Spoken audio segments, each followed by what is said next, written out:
Denise Caryesta ogah pakai BPJS malah buka sumbangan untuk biaya lahiran. Selebgram Denise Caryesta lebih memilih mencari biaya melahirkan sang anak lewat open donasi.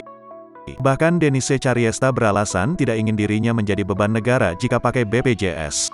Sebagaimana diketahui, Denise Caryesta mengaku hamil di luar nikah. Saat ini, kandungan Denise Caryesta memasuki usia 5 bulan. Menurut pengakuan Denise, ayah dari bayi yang dikandungnya itu adalah sang mantan kekasih, JK. Namun JK tak mau bertanggung jawab atas perbuatannya tersebut.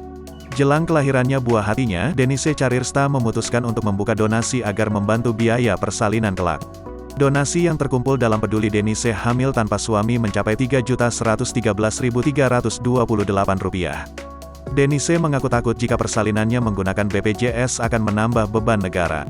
"Gua nggak mau pakai BPJS deh, gua takut jadi beban negara aja," papar Denise.